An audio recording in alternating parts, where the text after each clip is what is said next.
Hello guys, the Maniac Zach here. There's been something that has been on my mind that I've been discussing with my family and friends over the past few years. We as a society are close to entering an age of entertainment where we view, create, and play digitally. Movies, TV shows, and art have long been striving being digital as opposed to physical, especially over the last decade. However, video games are a different story. While there clearly is a shift in terms of the industry going digital, physical games are still striving, especially in retailers such as GameStop and Walmart. The sad reality is, as this digital age is approaching closer and closer to us, physical copies of games are suffering more and more. I definitely can see the benefits of owning video games digitally as opposed to physical, don't get me wrong. But having games be exclusively digital, like the industry is trying to push towards, worries me about the future of the video game market. So in this video, I'll be going more in depth of why I have that fear and what is happening to physical games right now. So first, let's talk about the fact that the industry is forcing gamers to accept this shift in distribution, no matter if they want to or not. I would argue that the industry already succeeded years ago with the release of the Xbox One. For that system, the physical copies only contain a fraction of the actual data. That means that you're required to install the rest of the data from the internet to have the full game. And that's not all. A lot of AAA titles nowadays have these day one patches that add on more required data to install that the disc doesn't even contain. But you want to know what's even worse? Games like Halo 5.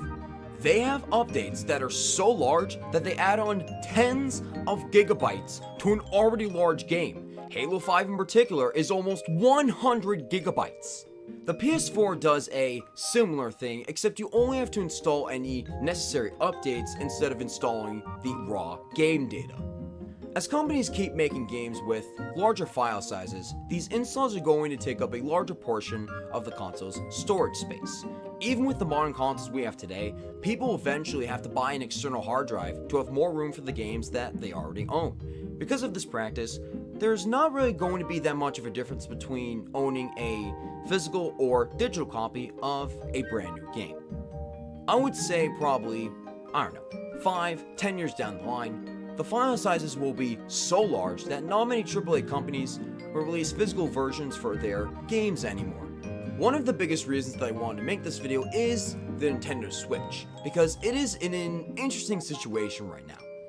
It's getting massive support for both digital and physical games. However, the small storage capacity of the Nintendo Switch makes it more frustrating to own a library of titles compared to the other big consoles on the market right now. Especially since some of the large third-party releases on it require large download file sizes that require you to buy a microSD card for the system. For some titles like Resident Evil Revelations 1 and 2 are understandable because they are large games that take up 39 gigabytes of storage and exceed the capacity of the Switch itself. But then you have games like Mega Man Legacy Collection 1 and 2. This already came out for the Xbox One and PS4 as two separate games. But when Capcom bundled them together for the Switch, you only get a cartridge for Legacy Collection 1. Well, I have to download Legacy Collection 2. Seriously? How cheap is that? Legacy Collection 2 takes up only 3.2 gigabytes, so it easily could have fit on an 8 gigabyte cartridge. This situation is a great example of how companies are pushing people to go along with this digital movement, even though some do not want to. The biggest problem with digital releases that needs to be addressed are ownership and preservation. And that is why I prefer physical over digital when it comes to video games. There have been several instances over the last decade that have caused literally hundreds of games to be lost forever.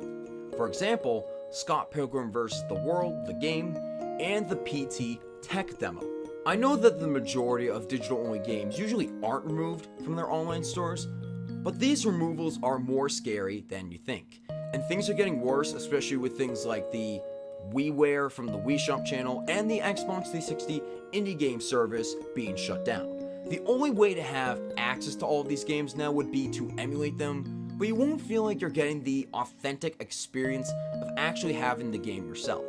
History is literally being destroyed before our eyes, and all we can do is pray that these games get re-released on newer consoles. Death is inevitable, and life is shorter than it seems.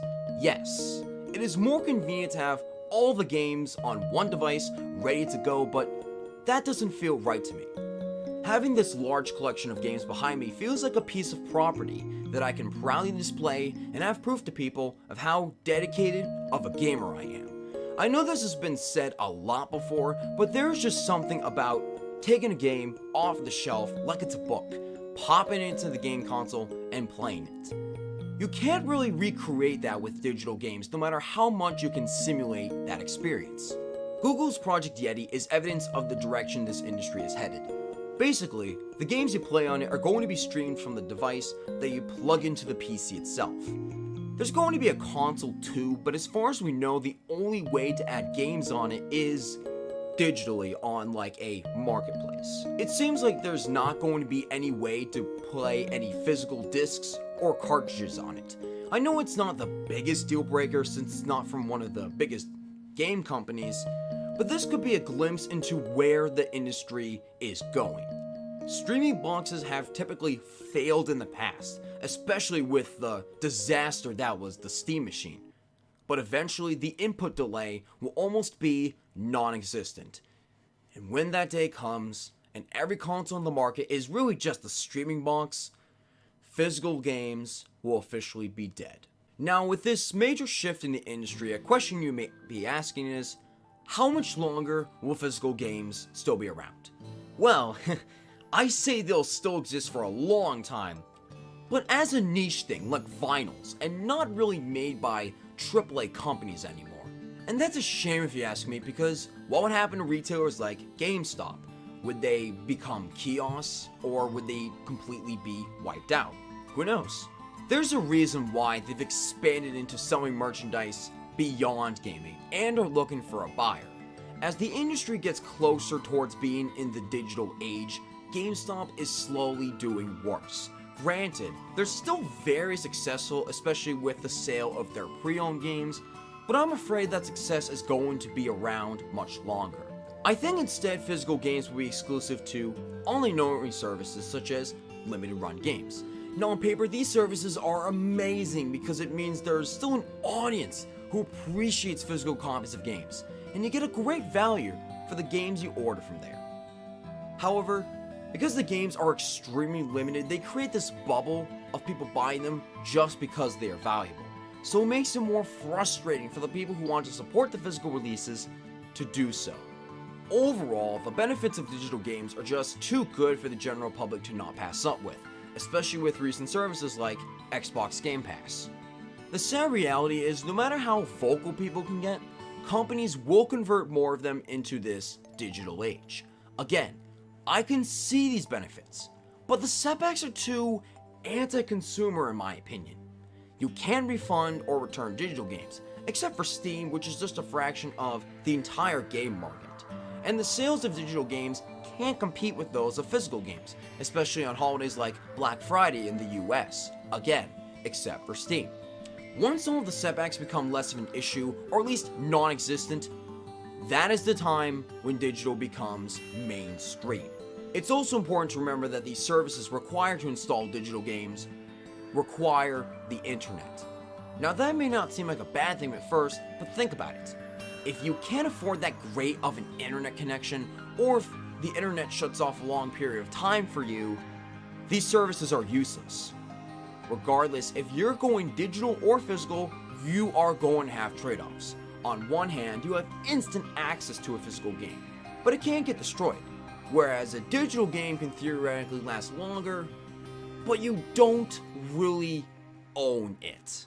I just wish that physical releases could stop being so handicapped and be on par with their digital counterparts. But with the current direction the game industry is headed, I sadly don't see that happening.